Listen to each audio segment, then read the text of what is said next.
Lo que vas a descubrir sobre los ángeles caídos cambiará tu forma de ver la historia. Ellos eran ángeles, guardianes de la humanidad. Espíritus de luz enviados a protegernos. Pero una pasión prohibida los llevó a sellar un pacto en la oscuridad. Descendieron del cielo. Y con ese acto, corrompieron a los hombres y firmaron su condena eterna. Hoy conocerás la historia de los vigilantes. Los ángeles caídos del libro de Enoc. Quédate hasta el final porque descubrirás secretos que la Biblia apenas insinúa y que el libro de Enoc revela con detalle estremecedor. En este canal, escuchamos las voces del pasado y revivimos los secretos que fueron enterrados por siglos. Misterios bíblicos, historia oculta y profecías olvidadas. Suscríbete a Relatos Poderosos. Activa la campana y prepárate para lo que nadie se atreve a contar. ¿Pero quiénes eran los vigilantes? Según el libro de Enoc, existía un grupo de ángeles muy especial. Los vigilantes. Eran 200 en total, enviados por Dios con una misión sagrada: observar y guiar a la humanidad en sus primeros pasos sobre la tierra. Su nombre en griego es Grigori, que significa los que velan, los que observan. No eran ángeles comunes, se les confiaba el cuidado de los hombres, como guardianes espirituales, una especie de puente entre el cielo y la tierra. Vivían en lo alto, contemplando a la humanidad desde las sombras, sin intervenir más allá de lo que su misión les permitía. Su deber era proteger, nunca mezclarse. Nunca cruzar la línea que separaba lo divino de lo humano. Pero lo que empezó como vigilancia se convirtió en deseo.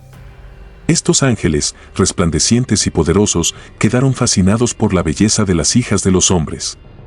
Y lo que debía ser pureza, se transformó en tentación. Al frente de ellos estaba Semiasa, su líder, y junto a él otros nombres que el libro conserva con detalle: Azazel, Baraquiel, Cocabel, Sariel, Araquiel, Ramiel, entre muchos más. Todos ellos, guardianes que juraron fidelidad a Dios, se convirtieron en protagonistas de la mayor desobediencia celestial. En total, 200 vigilantes descendieron a la tierra y con ese acto cambiaron para siempre el destino de la humanidad. Los vigilantes eran ángeles enviados del cielo y su naturaleza era luminosa. Su presencia irradiaba luz como un resplandor que podía verse incluso desde la tierra. Esta luz no era solo física, sino espiritual, simbolizaba su pureza original y cercanía a Dios antes de su caída. Su aspecto generaba fascinación y temor en los humanos. Según el libro de Enoc, su belleza era sobrehumana, imposible de ignorar. Ojos penetrantes, altura imponente, vestiduras brillantes que parecían hechas de energía, no de tela. Eran descritos como seres que combinaban poder y armonía estética, lo que los hacía irresistibles y también intimidantes. Dominaban secretos celestiales. Eran guardianes del conocimiento divino. Conocían los misterios del cosmos, como la trayectoria de los astros y las estaciones. Podían controlar los elementos en cierto grado, viento, luz, lluvia, según su función asignada por Dios. Tenían habilidades sobrenaturales, podían volar sin alas, desplazarse entre dimensiones y leer los pensamientos de los humanos. Su poder no era solo físico, sino también espiritual y moral. Tenían autoridad para guiar, proteger y castigar, según la voluntad divina antes de su rebelión. Frente a los hombres, los vigilantes eran sobrehumanos en fuerza, inteligencia y presencia. Esta combinación de belleza, luz y dominio de secretos los hacía irresistibles para los humanos. Pero también peligrosos, porque podían influir y corromper con facilidad. Esa misma perfección fue la que, al mezclarse con el deseo y la curiosidad humana, marcó el inicio de su caída. Un ser tan puro y poderoso podía volverse letal por su propia pasión. Después de descender a la tierra, los vigilantes contemplaron un mundo diferente al que Dios les había mostrado desde el cielo. Allí, entre los humanos, surgió un deseo que jamás habían experimentado: la fascinación por las hijas de los hombres. Su belleza, su fragilidad y su humanidad provocaron en ellos una tentación que se convertiría en su perdición. Al principio, muchos intentaron resistir. Sabían que acercarse demasiado a los humanos sería desobedecer a Dios.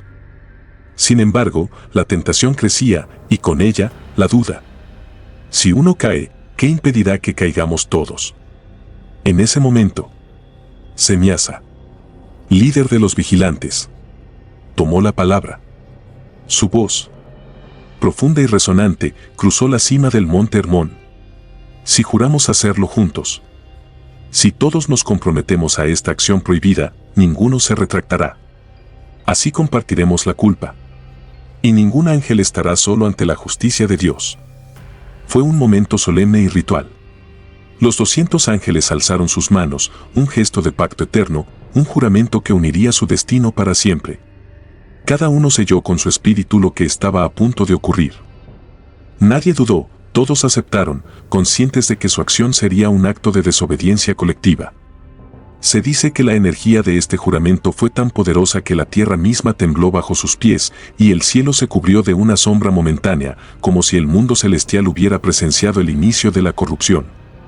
Tras sellar el pacto, los vigilantes descendieron hacia la humanidad con un propósito prohibido: unir su esencia celestial con la carne humana. Allí, comenzaron a enseñar secretos que Dios había prohibido revelar. Enseñaron a fabricar armas mortales. Otros enseñaron hechicería, astrología y artes ocultas. El monte Hermón quedó marcado para siempre como el lugar donde la pureza se transformó en corrupción, donde el deseo y la fascinación humana llevaron a 200 ángeles de luz a convertirse en los vigilantes caídos. Este pacto no fue solo un acto de rebeldía. Fue la chispa que encendió la corrupción de la humanidad, dando lugar a los Nefilim, gigantes que sembrarían caos y violencia en la tierra. Y así, lo que comenzó como vigilancia celestial se convirtió en traición, deseo y conocimiento prohibido, marcando un capítulo oscuro que, siglos después, solo el libro de Enoc se atrevería a narrar. El libro de Enoc describe con detalle cómo los vigilantes corrompieron a la humanidad enseñando secretos prohibidos. El libro de Enoc relata que, una vez en la tierra, cada uno de los vigilantes transmitió a los humanos conocimientos ocultos, artes y ciencias que, lejos de elevarlos, los llevaron a la corrupción y la destrucción. Semiasa o Semiasa es el jefe supremo de los 200 vigilantes que descendieron a la tierra. No es un personaje menor. Su papel estructural define toda la narrativa de la caída colectiva. Se interpreta a menudo como aquel cuyo nombre es conocido o el que revela nombres. Semiasa es el que toma la palabra cuando surge la duda entre los ángeles. Teme quedar solo ante la culpa si actúa separado. Así que propone la alianza colectiva. Su discurso convence a los demás de jurar un pacto común. Si uno cae, todos caeremos juntos. Y así asegurar que nadie se retracte.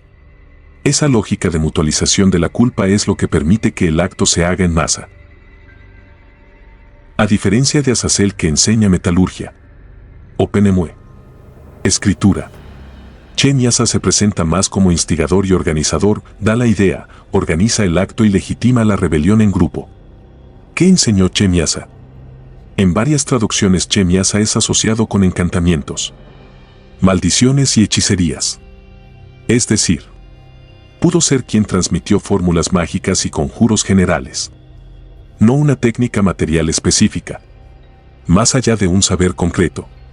Su enseñanza fue organizar la transmisión, dirigir quien enseña qué y mantener la cohesión para propagar sistemáticamente los secretos. Supervisó la transmisión de saberes prohibidos y aunque no enseñó técnicas concretas, su responsabilidad de liderazgo lo hace culpable de toda la corrupción colectiva. Es responsable de la unión entre los vigilantes y las hijas de los hombres, de los Nefilim, gigantes que sembraron terror en la tierra, hambruna, matanzas, caos social y moral.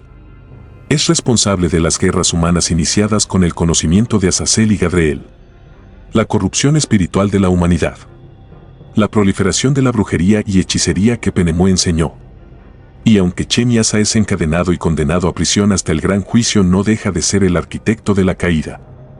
No siempre ensucia sus propias manos, pero organiza y garantiza que el mal se difunda de manera estructural y sistémica. Azazel, el portador de armas y seducción, aparece en el libro de Enoc como uno de los vigilantes más infames. No solo uno de los ángeles que cayeron, sino el responsable directo de introducir en el mundo humano la metalurgia y la seducción. En ese texto se le presenta como el maestro que reveló a los hombres la técnica de trabajar metales y a las mujeres secretos de embellecimiento. Azazel enseñó a los hombres a extraer y trabajar los metales. Cómo fundirlos y moldearlos para fabricar espadas, cuchillos, escudos y corazas, herramientas para matar pero también para defender. Mostró cómo hacer brazaletes, ornamentos y engarzar piedras preciosas. Esto alimentó el orgullo, la codicia y la división social. Quien tiene adornos destaca y ejerce poder. Enseñó el uso del antimonio y otras sustancias para embellecer los párpados y alterar la apariencia. No solo maquillaje inocente, sino técnicas usadas para seducir, manipular y encender pasiones. El texto no presenta estas enseñanzas como neutras. Las liga directamente con la ruptura moral de la humanidad. La habilidad para forjar armas multiplicó los asesinatos y la guerra organizada, los adornos y la cosmética alimentaron lujuria, engaño y la idolatría de la apariencia. El libro de Enoc lo dice con crudeza, esas enseñanzas provocaron mucha impiedad. Fornicación, engaño y corrupción en todos los caminos humanos. La tierra se llenó de sangre y de hechicería. Esa es la cadena causal que permite llamar a Azazel portador de la guerra. Implantó en el mundo los medios técnicos y culturales para la violencia masiva. La reacción divina en el relato es severa y muy gráfica. Los arcángeles son enviados a castigar. En el libro de Enoc, Dios ordena específicamente que Rafael ate a Azazel de pies y manos, lo arroje a una fosa en el desierto llamada Dudael y lo cubra con rocas ásperas. Que se le cubra el rostro y no vea la luz, y que espere allí hasta el día del gran juicio, cuando será arrojado al fuego. Encadenado, cubierto por oscuridad y piedras. Subraya que su crimen fue doble. Corrupción técnica y corrupción moral. Azazel y el chivo expiatorio. La conexión con Levítico y las interpretaciones posteriores. En la Biblia en Levítico capítulo 16. Aparece la palabra Azazel en el ritual de Yom Kippur. Un macho cabrío para Azazel es enviado al desierto. Lo que en la tradición se ha interpretado como un chivo expiatorio que porta y aleja las culpas del pueblo.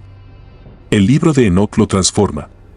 Azazel deja de ser solo un nombre ritual y se personifica como el causante directo de la impureza humana.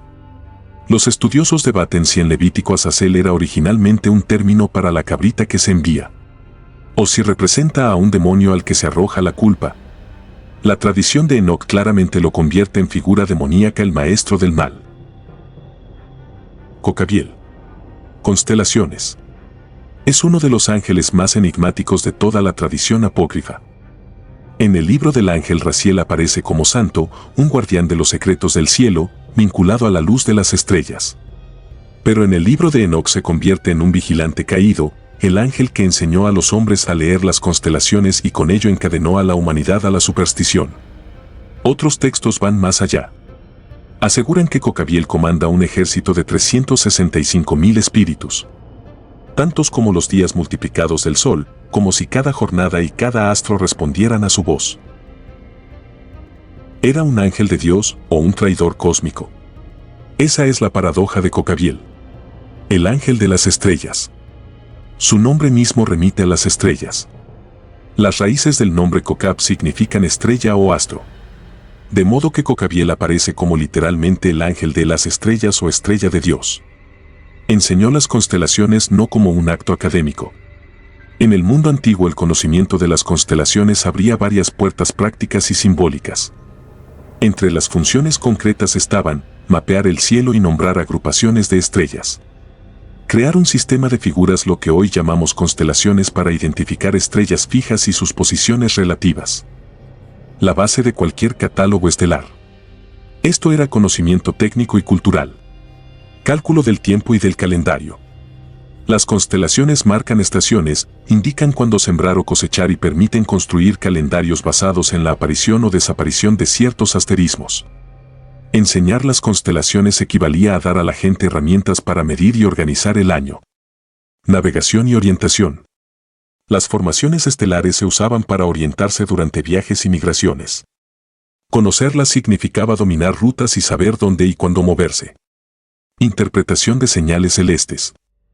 En muchas culturas antiguas la posición de estrellas y constelaciones se leía como presagio.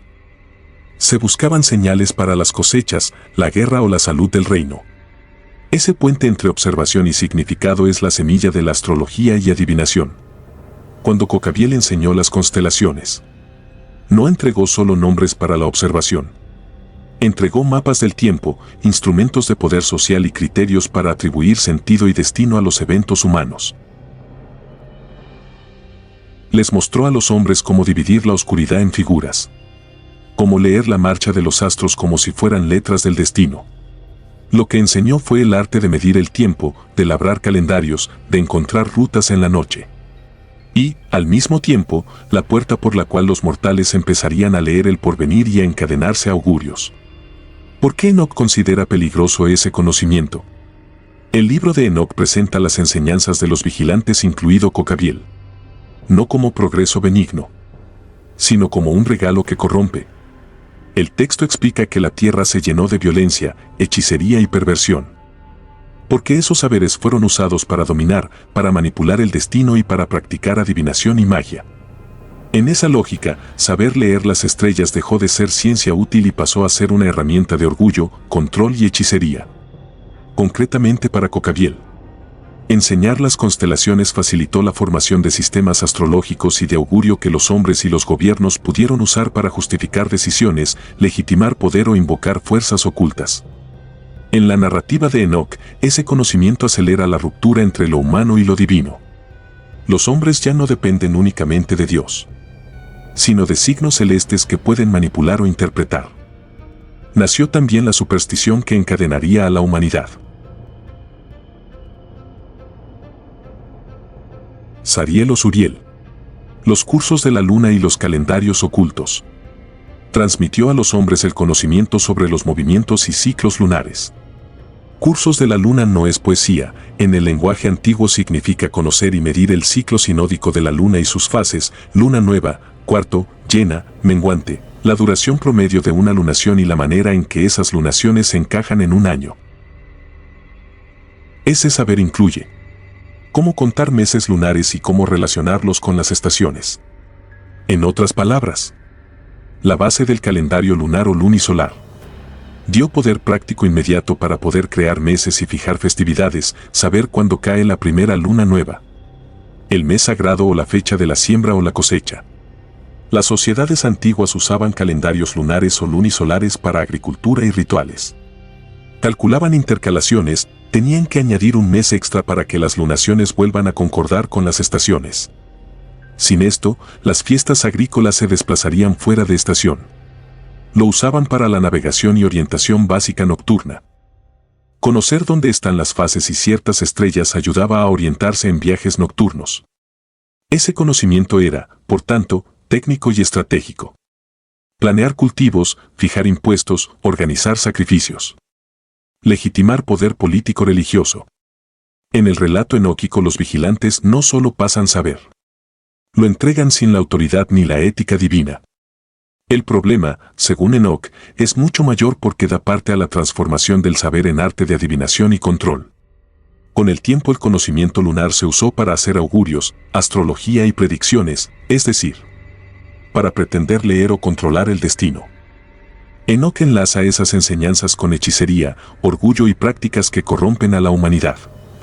Ruptura de la dependencia ritual hacia Dios. Si los hombres empiezan a orientar sus cultos y decisiones según signos celestes domesticados por los vigilantes, dejan de someterse a la voluntad divina y comienzan a adorar conocimientos humanos o a usarlos para justificar arbitrariedades. Esa desviación es, en el libro, causa de impiedad y violencia. La luna gobierna ciclos biológicos y agrícolas. Dar ese saber fue, simbólicamente, dar a la humanidad control sobre la reproducción y la cosecha. Pero también abrir la puerta al abuso. Timadores, hechiceros, gobiernos que manipulan el tiempo ritual. Sariel como el maestro de los relojes ocultos. Enseñó a contar los meses invisibles que mueven los ritos y los destinos. Quien controla el calendario controla la liturgia, la cosecha y la vida. Baraquiel enseñó astrología, augurios y señales del cielo. La astrología que permitía leer el destino de los hombres. En la tradición enóquica, Baraquiel aparece entre los jefes de los vigilantes que descendieron. El texto lo identifica de forma directa con una enseñanza concreta. La astrología.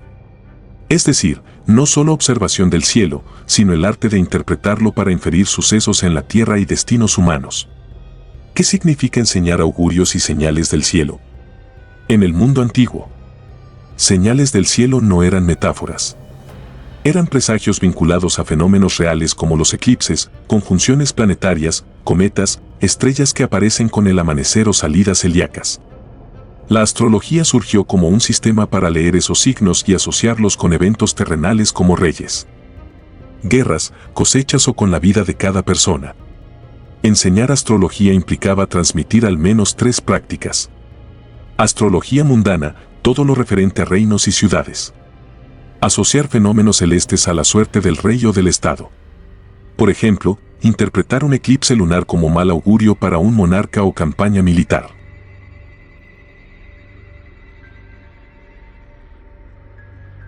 Esta lectura de ómina astral estaba sistematizada y usada por sabios mesopotámicos para informar a los reyes. El libro de Enoc no demoniza la observación del cielo. Lo que condena es transformar ese saber en poder sin legitimidad divina, usándolo para controlar, manipular o sustituir la dependencia de Dios por una fe en los signos.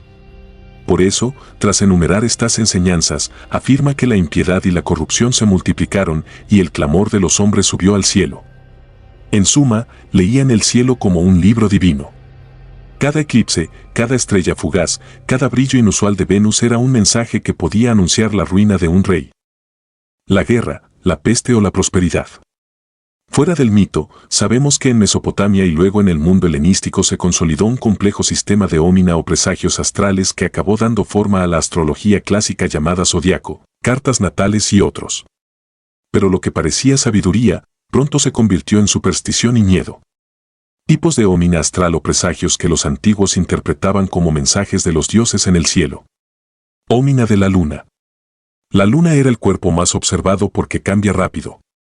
Eclipses lunares, signo de mal augurio, sobre todo para el rey, se pensaba que predecían guerras, rebeliones o la caída de un gobernante. Color y brillo. Si aparecía roja o ennegrecida, se leía como sangre o enfermedad. Tiempo de aparición, luna creciente o decreciente en ciertas fases marcaba prosperidad o desgracia. Ejemplo de texto: si la luna se oscurece el día 14, el rey morirá.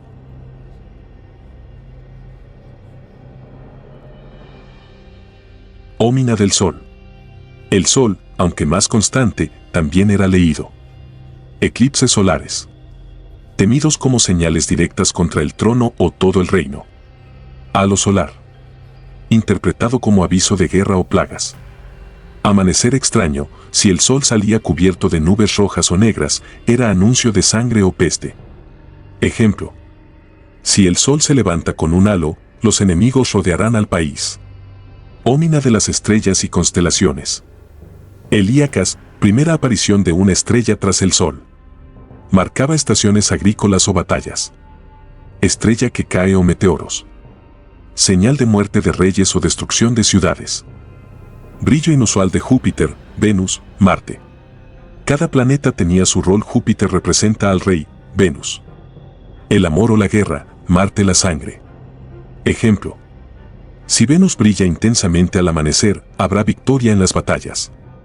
Ómina de los planetas errantes. Los 5 planetas visibles eran claves. Marte, rojo. Significa guerra y sangre. Venus. Fortuna o desgracia según su fase, estrella de la mañana o de la tarde. Júpiter, estabilidad del reino. Saturno. A menudo mal augurio, lento y oscuro. Mercurio. Mensajero de cambios rápidos. Ejemplo: si Júpiter está en conjunción con Marte, habrá rebelión en la Tierra. Ómina de fenómenos extraordinarios o cometas. Vistos como espadas encendidas. Guerras o plagas. Meteoros y estrellas fugaces. Muertes repentinas, caídas de líderes. Nubes o relámpagos en cielo despejado, mensajes divinos. Ejemplo: Si una estrella cruza el cielo de oriente a occidente, un rey extranjero morirá.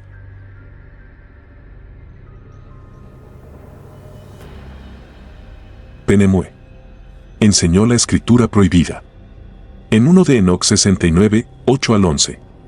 Aparece mencionado como uno de los ángeles caídos que transmitieron a los hombres conocimientos prohibidos. El nombre Penemue puede derivar del arameo penem, que significa rostro, o penima, que significa interior, es decir, pensamiento oculto. Algunos lo traducen como el que está dentro o el que oculta en el interior, lo que encaja con su carácter misterioso. No es un vigilante tan famoso como Semiasa o Azazel, pero su rol es único. No enseñó armas ni astrología, sino la escritura y el arte de las letras. Según Enoc, Penemue enseñó a los hombres cómo escribir con tinta y papel. Les mostró el trazo de las letras y cómo usarlas para dejar registro de pensamientos. En apariencia, esto podría verse como un gran avance cultural, la escritura como memoria, historia, civilización. Pero en el contexto del libro de Enoc, fue considerado un don corrupto. Porque con la escritura vino también la posibilidad de conservar mentiras, herejías y artes mágicas. El texto afirma que Penemue enseñó a los hijos de los hombres lo amargo y lo dulce, y les mostró los secretos de la sabiduría. Les enseñó a escribir con tinta y papel. Y con ello muchos pecaron desde la eternidad hasta la eternidad. Lo que a primera vista parece conocimiento neutro, en Enoc se interpreta como conocimiento oscuro porque permitió que el mal se fijara y se transmitiera. A Penemue se le llamaba el maestro de la escritura oculta porque la escritura, en lugar de usarse para guardar la ley de Dios, se usó para hechizos, encantamientos, pactos prohibidos y doctrinas falsas. En la visión de Enoc, las palabras escritas podían volverse armas invisibles. Sellos mágicos que ataban a hombres y espíritus. Entonces, no es maestro de una escritura común, sino de una escritura de poder, capaz de manipular la mente, preservar la corrupción y multiplicar el pecado. En la tradición mística posterior, se asocia a Penemue con la gnosis desviada. Es decir, el conocimiento secreto que no lleva a la verdad divina, sino a la rebelión. En la Biblia oficial, la escritura es un don divino. Dios escribe los 10 mandamientos en tablas de piedra. Los profetas registran la palabra sagrada en pergaminos. Pero en Enoc, Penemue pervierte este don al entregarlo antes de tiempo y en forma no autorizada. La escritura deja de ser un canal de revelación y se convierte en un instrumento de oscuridad, confusión y manipulación. Penemue simboliza la ambigüedad del conocimiento. Lo que puede ser herramienta de luz, también puede servir para fijar la oscuridad. De ahí el título maestro de la escritura oscura. Shamsiel, secretos de la naturaleza. Shamsiel significa luz del sol de Dios o sol de Dios. Algunos textos lo colocan como guardián del cuarto cielo y como ángel que guía al sol en su curso diario. Cuando Enoc describe que Shamsiel enseñó los secretos de la naturaleza, no se refiere a algo simple como plantar o cosechar, sino a un conocimiento oculto que combinaba astronomía, botánica sagrada, alquimia y poder espiritual. Se trataba de cómo el poder del sol influye sobre la vida. Como la luz, el calor y los ciclos solares determinaban la fertilidad de la tierra, el crecimiento de las cosechas y la salud del cuerpo humano. La relación del hombre con los elementos tales como fuego, agua, aire y tierra como fuerzas vivas y espirituales. El lenguaje secreto de la creación de cómo interpretar la naturaleza como un libro abierto, lleno de señales divinas y códigos ocultos. Los conocimientos atribuidos a Shamsiel. El misterio del sol y la energía vital. Shamsiel enseñó que el sol no era solo un astro, sino un canal de energía divina. Reveló cómo los ciclos solares, equinoccios y solsticios influían en la vida humana, los animales y las estaciones. Conocimientos derivados. El origen del culto solar en muchas culturas antiguas, Egipto, Mesopotamia, América precolombina. Los secretos de las plantas y hierbas. Se le atribuye haber enseñado herbolaria sagrada, como ciertas plantas tenían propiedades curativas, energéticas o incluso visionarias. El conocimiento de Shamsiel no se limitaba a medicina, sino a la idea de que cada planta tenía un espíritu y un poder oculto que podía usarse para contactar con lo divino o manipular fuerzas invisibles. Este tipo de saber se convirtió en la base de la alquimia natural y lo que después se llamaría magia verde o fitomancia. Astrología natural. Shamsiel enseñó cómo la naturaleza reflejaba el cielo. Los vientos, lluvias, terremotos o sequías no eran casualidad. Eran respuestas de la creación a las configuraciones cósmicas. Así, el hombre podía leer el destino en la naturaleza como si fuera un espejo del universo. El secreto de los animales y espíritus de la naturaleza. Shamsiel habría enseñado la idea de que los animales tenían un papel espiritual. Aves como mensajeros, serpientes como guardianes de sabiduría, lobos y leones como símbolos de fuerza divina. Esto explica por qué muchas culturas antiguas asociaron a los animales con tótems, dioses o guías espirituales. Shamsiel reveló que todo en la naturaleza tiene una chispa de la luz divina, un eco de la creación original. Este concepto se parece mucho a lo que siglos después desarrolló la Cábala, donde se dice que todo lo creado contiene fragmentos de la luz de Dios atrapados en la materia. Saber cómo liberar esa energía era un conocimiento prohibido, porque podía otorgar poder sobre la vida y la muerte. Con toda esta enseñanza la humanidad aprendió a manipular la naturaleza para su beneficio, pero también para la guerra y la ambición. Donde antes se veía la naturaleza como un regalo divino, ahora se la comenzó a explotar y dominar. En textos judíos y cabalísticos se le vincula al cuarto cielo, custodiando el trono del sol. En el cristianismo medieval aparece a veces como un ángel caído asociado a la idolatría solar. En ocultismo moderno se le relaciona con la magia solar, el dominio sobre la naturaleza y la alquimia vegetal. Cuando se dice que Shamsiel enseñó los secretos de la naturaleza, no se trata solo de explicar cómo funcionan las estaciones, sino de revelar al hombre el código oculto de la creación, la manera de leer la naturaleza como un lenguaje divino y manipular sus fuerzas para bien o para mal. Esto convirtió a Shamsiel en un ángel ambivalente. Para unos, el gran iluminador del sol. Para otros, un vigilante caído que entregó a la humanidad un poder que no estaba preparada para manejar. Shamsiel reveló que todo en la naturaleza tiene una chispa de la luz divina, un eco de la creación original. Este concepto se parece mucho a lo que siglos después desarrolló la Cábala, donde se dice que todo lo creado contiene fragmentos de la luz de Dios atrapados en la materia.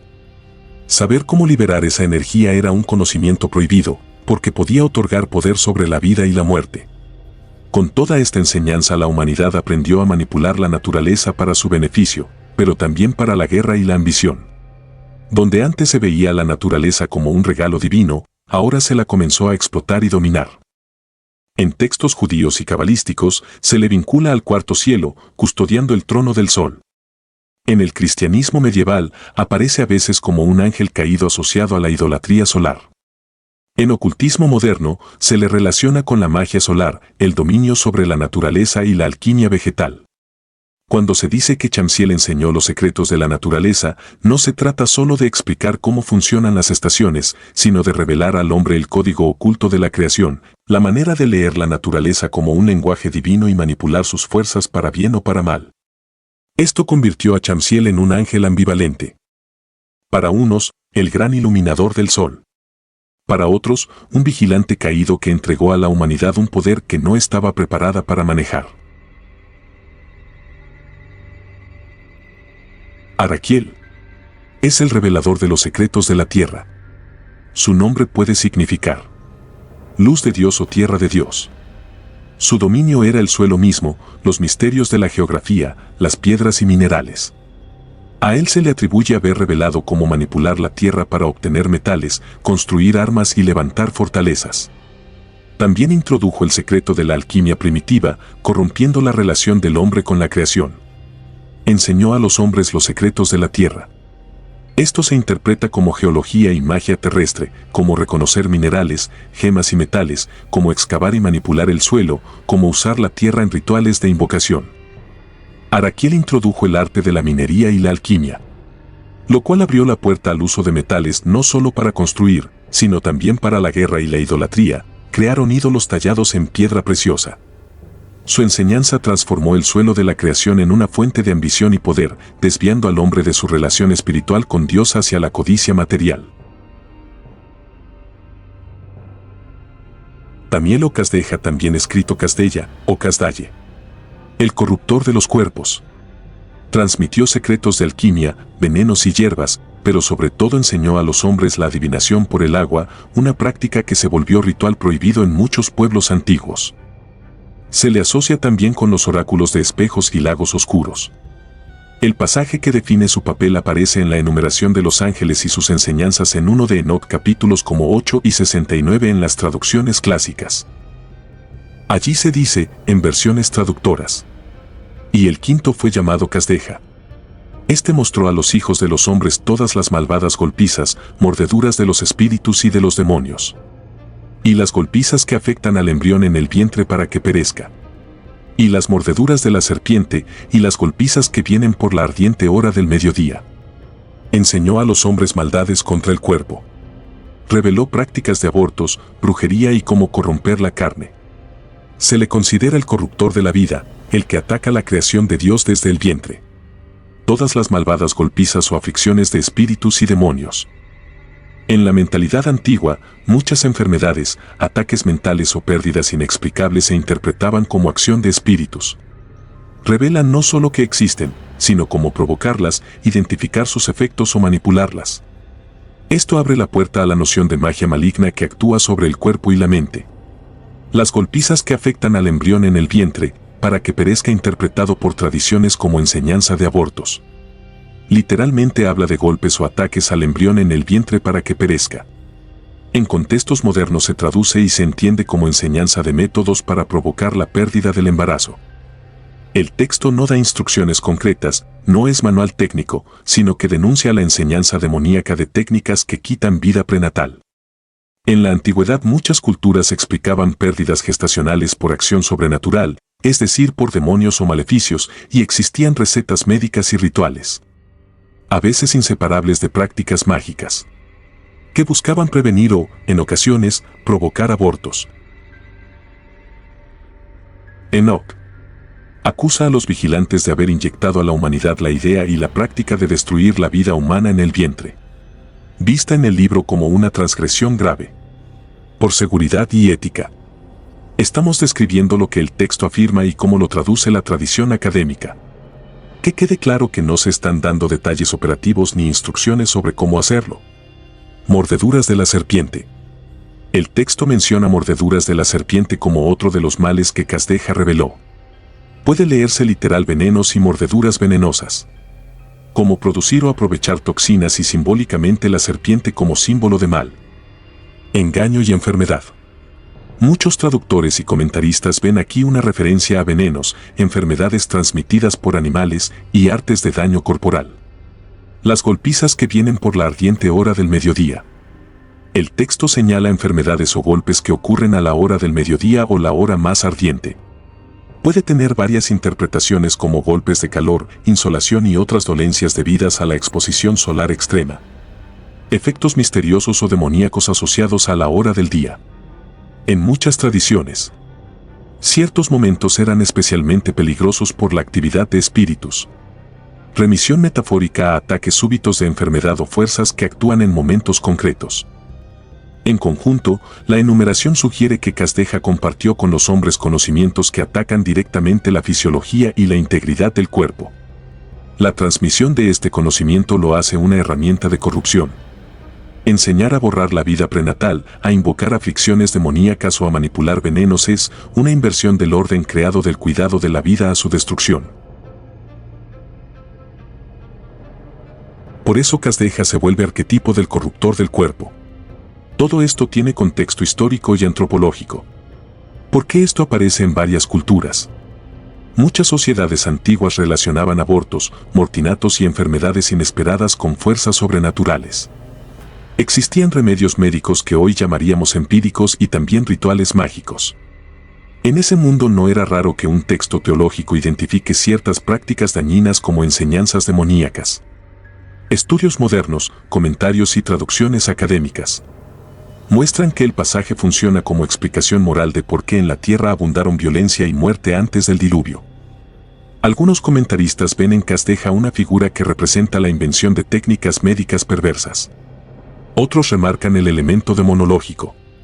Enseñar cómo hacer daño por medios invisibles. Estas diferencias aparecen en las ediciones etíopes, griegas y las traducciones modernas. Remiel o Ramael. El revelador de misterios ocultos. Su función fue enseñar prácticas ocultistas. Invocaciones, pactos y fórmulas para comunicarse con espíritus. Remiel abrió la puerta a los hombres a un mundo invisible que jamás debieron explorar, condenándolos a la fascinación por el poder prohibido. Saberes rituales y mágicos, no técnicas científicas neutralizadas. Y en la mentalidad antigua se traducía como poder sobre lo invisible. Entre los campos que comprende. Invocaciones y conjuraciones. Fórmulas verbales y nombres sagrados para llamar o poner en comunicación a entidades invisibles como espíritus, demonios y genios. En la práctica antigua esto implicaba un corpus de palabras, nombres de poder y fórmulas litúrgicas que, según sus practicantes, obligaban o persuadían a espíritus. Pactos y juramentos rituales. Técnicas para sellar acuerdos con seres sobrenaturales, es decir, pactos de poder a cambio de favor, incluyendo la invocación de testigos sobrenaturales y fórmulas de vínculo. Enoch muestra horror ante la idea de criaturas celestes y humanas atándose por juramento fuera de la voluntad divina. Signos escritos o sellos que actuaban como llaves simbólicas para abrir puertas invisibles. Estas fórmulas eran consideradas peligrosas porque permitían manipular fuerzas que, en la visión enóquica, pertenecían al orden divino. Técnicas de mediación y necromancia. Comunicación con los muertos. Métodos para contactar espíritus de los muertos o entidades limítrofes. En la tradición antigua esto se mezclaba con augurios, sueños inducidos y trance. Enoch ve esto como una usurpación. Los muertos y los espíritus no deben ser manipulados por humanos. Control y coacción de espíritus. Enseñanza sobre cómo dominar o forzar espíritus para cumplir órdenes. Usar nombres sagrados, amuletos, sacrificios. Nuevamente, la preocupación de Enoch es ética y teológica. Humanizar el poder espiritual corrompe el orden creado. En resumen, cuando Enoch acusa a Remiel de enseñar misterios ocultos se refiere a un paquete complejo de palabras, juramentos, rituales, nombres y símbolos que permitían a los humanos negociar, invocar o someter entidades invisibles. Para entender por qué la revelación de tales saberes era tan grave, conviene imaginar cómo operaban socialmente. Especialización ritual. Los que aprendían estos secretos se transformaban en mediadores, chamanes, magos y sacerdotes mágicos. Ese conocimiento los elevaba a una nueva élite con poder sobre la comunidad. Lenguaje de poder. El uso de nombres y fórmulas daba autoridad. Saber pronunciar un nombre de arriba era como tener una llave. Pactos de poder. Los juramentos rituales podían legitimar reyes, sellar alianzas políticas o justificar violencia. Instrumentos físicos. Aunque no daremos recetas, los rituales usaban objetos como amuletos, sellos, inscripciones como soporte simbólico del contrato con las entidades. Economía del secreto. El saber oculto se vendía, se transmitía por linajes y se usaba para manipular, enfermar, sanar, favorecer, con lo cual la corrupción social crecía. Todo esto convierte el conocimiento oculto en herramienta de poder y control, no en mera curiosidad intelectual. ¿Por qué Enoch condena esa usurpación del orden divino? Los vigilantes dan a los hombres poderes que pertenecen al cielo. Por eso los hombres dejan de depender de Dios y empiezan a depender de artes mágicas, lo que lleva a la corrupción moral. El conocimiento se usa para la violencia, la seducción, la mentira y la manipulación, así que la tierra se llena de iniquidad. Y por eso llega el juicio para la humanidad impía. Es decir, el diluvio. Contactar con lo invisible, espíritus y demonios. Abre a la humanidad a influencias que desnaturalizan su condición. Esto tiene como resultado la proliferación de hechicería, guerras, idolatrías, explotación del prójimo. Como otros vigilantes, Remiel es señalado como culpable, terminado en juicio y encadenamiento hasta el día del juicio final. Casbeel o Casbey. El jefe del juramento. El que mostró a los vigilantes la fórmula, palabra o rito con la cual se ataron en el monte Hermón. Ese juramento, a veces nombrado Vika, en tradiciones posteriores, es presentado por el texto como un secreto poderoso y maldito. Vinculó voluntades. Selló la rebelión y abrió la puerta para que los ángeles revelaran saberes prohibidos a la humanidad. Su papel se relaciona con los pasajes de 1 de Enoc donde narran la asamblea en el monte Hermón, en el libro de los vigilantes, capítulo 6 al 8 y con los versos más oscuros del capítulo 69. Se habla del juramento y nombres secretos. ¿Pero qué era exactamente ese juramento? Lo que el texto describe, paráfrasis fiel. Los ángeles, dudosos de actuar en solitario, se reúnen y deciden jurar un juramento para que ninguno retroceda. Por eso descienden juntos y el lugar quedó nombrado Hermón, porque allí juraron. El juramento fue una imprecación mutua. Un vínculo ritual que obliga a todos a seguir el plan. Este juramento no era solo un compromiso hablado, sino que incluía un nombre o palabra de poder. Algo así como una clave verbal cósmica. Los vigilantes transmitieron los nombres de los juramentos. Estas eran palabras sagradas o secretas que funcionaban como una clave mágica. Al pronunciarlas, se activaba el pacto o la atadura. Un nombre secreto que no describe algo, sino que produce un efecto. Puede sellar un juramento. Puede abrir un pacto con entidades espirituales. Es como un contrato verbal cósmico. Cuando se nombra, el pacto queda sellado en el mundo invisible. En el juramento que hicieron los vigilantes o el elemento secreto. Es Vika o Beca. Aparece mencionado como ese nombre o testigo del pacto. No se trata de un nombre común, sino de una palabra con carga sagrada y maldita, que al ser pronunciada sellaba el destino de los vigilantes. El juramento, entonces, no era un mero acuerdo, sino un rito verbal con poder performativo. Pronunciar el Beca era entrar en una red de destino irreversible, un hechizo o clave de activación. Una palabra que transforma un pacto en una realidad espiritual vinculante. El libro de Enoc 69, 13 al 16 presenta a Casbeel como el ángel que enseñó a los vigilantes el juramento y que incluso pidió a los ángeles santos, como Miguel o Rafael, que le mostraran cómo debía sellarse. Esto es escalofriante porque Casbeel pidió ayuda a los justos, lo que implica que manipuló un conocimiento que originalmente pertenecía al cielo santo. Lo usó para la rebelión. Transformó algo sagrado en un instrumento de corrupción. El juramento se volvió maldito. Porque los vigilantes lo emplearon no para fidelidad divina, sino para desafiar el orden del cielo. En algunas lecturas gnósticas y cabalísticas posteriores, el Beca es visto como un nombre de juramento. Un eco oscuro del poder que en la tradición bíblica tienen los nombres de Dios. Mientras que invocar el nombre divino trae vida y orden, invocar el Beca trae atadura, esclavitud y destrucción. Este nombre maldito se convierte en un antisacramento. Un sello que ata a los ángeles rebeldes a su propia condenación. Los vigilantes quedaron encadenados espiritualmente a su decisión. El juramento no tenía retorno. El monte Hermón se volvió un lugar marcado, un territorio maldito, porque allí se pronunció este nombre secreto. Para la tradición enóquica, este juramento fue el verdadero punto de no retorno.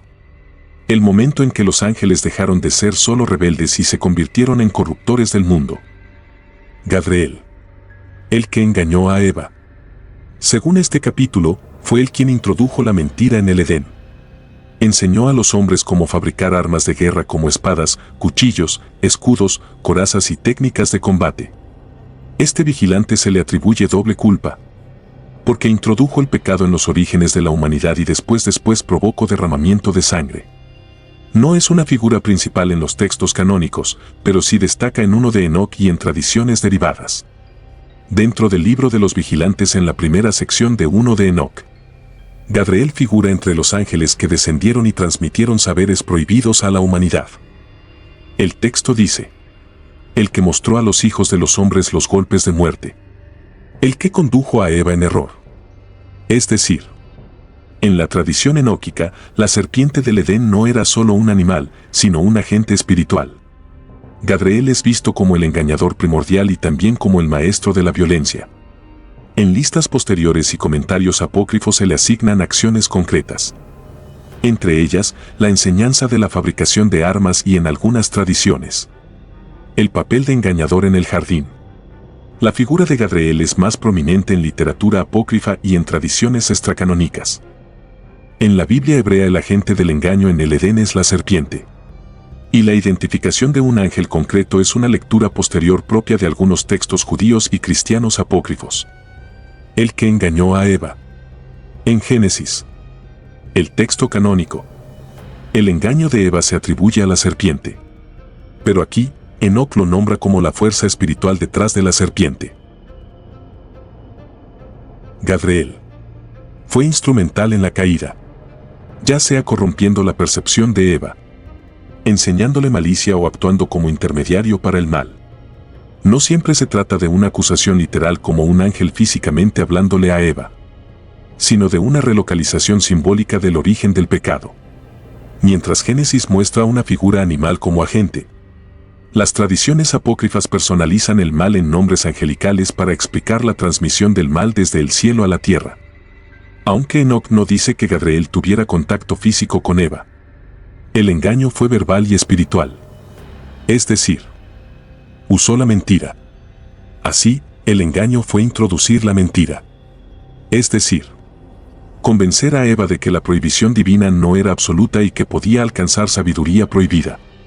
El texto no narra la escena en detalle como lo hace Génesis, pero las tradiciones posteriores lo interpretan de varias formas. Uso la seducción verbal. Gadriel habría adoptado la forma de la serpiente o hablado a través de ella, sembrando la duda en Eva sobre la palabra de Dios, al decir: ¿con qué Dios os ha dicho? La estrategia fue despertar desconfianza hacia lo divino. Y entonces introducir la mentira, al dar la promesa de conocimiento prohibido. Al igual que la serpiente en Génesis, Gadriel prometió que comer del fruto abriría los ojos, trayendo sabiduría y divinidad. Aquí se lo vincula directamente con la función de los vigilantes, que precisamente transmiten secretos prohibidos a la humanidad. Corrupción espiritual. En la interpretación de Enoc, el error no fue solo desobedecer, sino abrir la puerta a una fascinación peligrosa. Querer alcanzar un conocimiento que no les correspondía. Gadriel fue el mediador de esa transgresión. En 1 de Enoc 69, 6 y 7. Señala a Gadriel como el que introdujo la violencia armada en el mundo. Al decir, mostró a los hijos de los hombres los golpes de muerte, se refiere a que reveló cómo se mata con armas, no solo fabricar espadas, cuchillos o armaduras, sino enseñar las técnicas de herir y asesinar con eficacia. Introdujo el conocimiento de estrategias de guerra, cómo organizar emboscadas, cómo atacar, cómo herir de manera mortal. Esto implica que Gadriel enseñó la ciencia de la violencia, que hasta entonces estaba oculta a los hombres.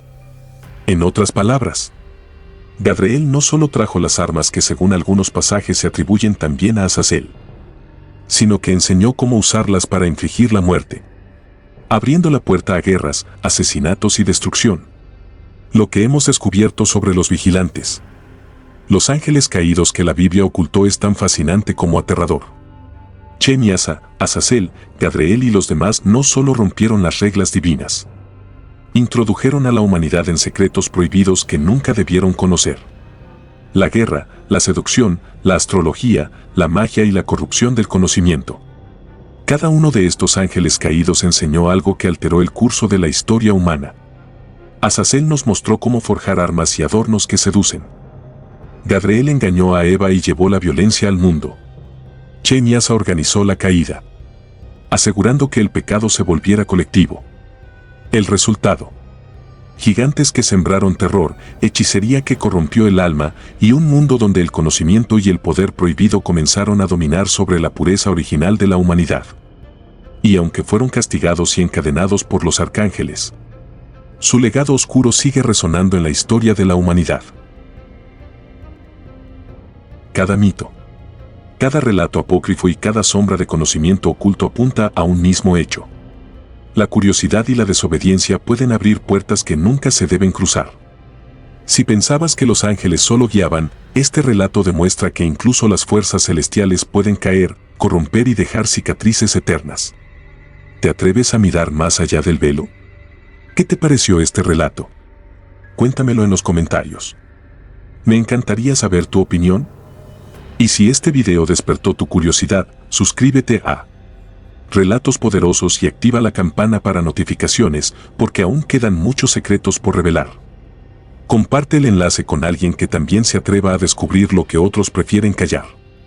Porque recuerda, las respuestas están ocultas en los relatos que nadie se atreve a contar.